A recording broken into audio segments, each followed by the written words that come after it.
श्री विजेंद्र प्रताप सिंह जी।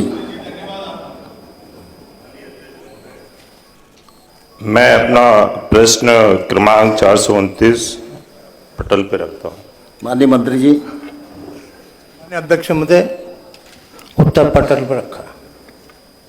माननीय सदस्य पूरक। माननीय अध्यक्ष महोदय, मैं लगातार इस चीज को उठा रहा हूं क्योंकि ये हमारा पन्ना जिले का बड़ा ज्वलंत मुद्दा है। मैंने ध्यानाकर्षण के माध्यम से भी और दो मैंने प्रश्न समान प्रशासन को लगाए, लेकिन वो एक बार वन विभाग को ट्रांसफर कर दिया और एक बार अभी राजस्व को कर दिया, जबकि मुझे समझ में नहीं आता। उस समय पे भी मैंने ये बात कही थी और माननीय हमारे संसदीय कार्य मंत्री जी ने भी उस बात को हमारे साथ में और उनके अधिकारियों से बात की थी। मुझे इस बात का आश्वस्त किया गया था कि एक अलग से सेटलमेंट ऑफिसर फॉरेस्ट का हम पन्ना में दे देंगे। इसके लिए ये बोला गया था कि कलेक्टर महोदय के माध्यम से कोई डिमांड आ जाए, तो 1/8/25 को डिमांड भी आ गई और उसके बाद भी आज तक फॉरेस्ट सेटलमेंट ऑफिसर वहां पदस्थ न होने के कारण हमारे विकास कार्य भी रुक रहे हैं और वहां पे जो हमारे पट्टेधारी हैं उनको बेदखल किया जा रहा है। मेरा सिर्फ सीधा प्रश्न ये है कि माननीय मंत्री जी, क्योंकि वो सक्षम मंत्री हैं, क्या फॉरेस्ट सेटलमेंट ऑफिसर, क्योंकि ऑलरेडी 3 पद खाली है, हमारे कलेक्टर ने अनुरोध किया है, क्या उनको पदस्थ करेंगे फॉरेस्ट सेटलमेंट ऑफिसर को? माननीय मंत्री जी। माननीय अध्यक्ष महोदय, माननीय विधायक जी ने ये बात कही सही है कि कलेक्टर पन्ना दोबारा पद क्रमांक 16 दिनांक 1/8/2025 को प्रमुख सचिव राजस्व विभाग भोपाल जिले में केवल वन व्यवस्थापन के प्रकरणों का निरीक्षण हेतु एक राज्य प्रशासनिक अधिकारी की नियुक्ति की जाने की कल किया गया था। शासन 12 वर्ष 1988 में समस्त अनुभागीय अधिकारी राज्य विभाग को पदेन वन व्यवस्थापन अधिकारी बनाया गया है, इसलिए पृथक से वन व्यवस्थापक हेतु डिप्टी कलेक्टर नियुक्ति किए जाने की आवश्यकता नहीं है।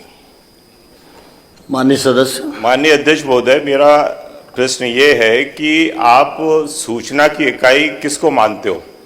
कलेक्टर यदि वहां का लिख के दे रहा है कि हम अनुरोध कर रहा है कि यदि हमें फॉरेस्ट सेटलमेंट अधिकारी की जरूरत है, हमारे यहाँ 3 पद खाली हैं, जिससे कि हम पूरे जिले का निराकरण कर पाएं या उस विधानसभा का निराकरण कर पाएं, और मैं एक वहां का विधायक हूं, जनप्रतिनिधि होने के नाते बार बार मैं सदन के अंदर जहां पे मुझे बात रखनी चाहिए मैं ला रहा हूं, उसके बावजूद भी ध्यानाकर्षण 2 प्रश्न लगने के बाद, सामान्य प्रशासन को भेजने के बाद बार बार इनके पास राजस्व में ट्रांसफर हो जाते हैं। और आज तक इस चीज को कि आज एक फॉरेस्ट सेटलमेंट ऑफिसर, जो कि एक ज्वलंत मुद्दा है हमारे पन्ना विधानसभा का, जिस कारण से हमारे विकास कार्य रुके हुए हैं, कोई भी कॉन्ट्रैक्टर जाता है तो उसके POR कट जाते हैं, और जब उसका सीमांकन होता है तो मेडिकल कॉलेज जैसी चीजें जहां पे उनको आपत्ति लगाने के कारण उनकी जगह बदल दी जाती है, या हमारे रोडें बंद कर दी जाती हैं, या दीवार गिरा दी जाती है, बाद में पता चलता है कि राजस्व की जमीन है।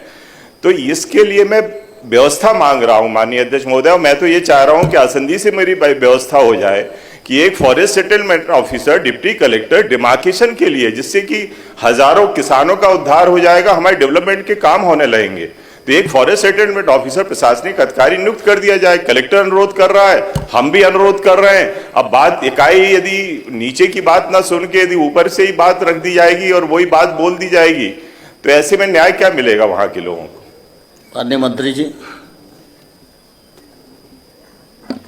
माननीय अध्यक्ष महोदय, माननीय विधायक महोदय वरिष्ठ मंत्री भी रहे हैं, उनको जानकारी में है एसडीएम राजस्व को पदस्थ करने का अधिकार सामान्य प्रशासन विभाग को है। माननीय अध्यक्ष महोदय, मैं वही तो बोल रहा हूं कि मैं समान प्रशासन को मैं लगाता हूं और वो बार बार राजस्व को आ जाता है। अब मैं कितनी बार क्वेश्चन लगाऊं या ध्यानाकर्षण उठाऊं? अब मैं ये मेरी गलती है क्या कि राजस्व को ट्रांसफर कर दिया? ये तो समान प्रशासन को ही इसमें नियुक्ति करनी है। तो मेरा तो ये है कि इसमें एक अध्यक्ष महोदय, आप आसंदी से ही इस पर निर्देश कर दीजिए। अध्यक्ष माननीय मंत्री जी, पिछले बार भी ये बात आई थी और आश्वस्त भी किया गया था सदस्य को कि हम नियुक्ति कर देंगे, तो फिर इसमें तकलीफ क्या आ रही है? सामान्य प्रशासन विभाग को भी करना है, तो अपन ने लिखा है क्या उनको? माननीय अध्यक्ष महोदय, मैंने पहले भी आपसे निवेदन किया है कि एक पदेन राजस्व का अधिकारी एसडीएम पदस्थ होता है, वही इसका निराकरण करता है। हमारे नियम में भी है। और यदि माननीय विधायक जी चाहें उनके तो मेरे संज्ञान में ला दें, जितने प्रकरण में तत्काल निपटाने कार्रवाई करूँगा। जिस अधिकारी को अधिकार दिए गए हैं वो पूरी तरह काम नहीं कर पाएगा, क्या आपको ऐसा लगता है क्या? बिल्कुल, ये कलेक्टर महोदय ने लिख के भेजा है कि वो काम, उसका वर्कलोड इतना ज्यादा है कि वो प्रशासनिक और जो वहाँ के, क्योंकि उनको वन विभाग वाले भी उनको सहयोग नहीं कर पा रहे हैं, तो इसलिए उसको वर्कलोड, ये कलेक्टर का पत्र है माननीय अध्यक्ष जी 1825 का, और PS रेवेन्यू को लिखा गया है कि इसलिए हमें एक अधिकारी दे दिया जाए जिससे कि मैं इसका निराकरण कर लूँ। उसका अनुरोध किया है कलेक्टर ने, और वही अनुरोध मैं कर रहा हूँ सदन के अंदर। मैं समझता हूँ मंत्री जी, आप सामान्य प्रशासन विभाग को लिखिए। विधानसभा में पिछले बार भी चर्चा आई, ये आश्वासन दिया गया, आज भी ये चर्चा आई, इतने दिन तक इसका निराकरण नहीं होना ये चिंताजनक है, इसलिए इसकी नियुक्ति तत्काल की जानी चाहिए।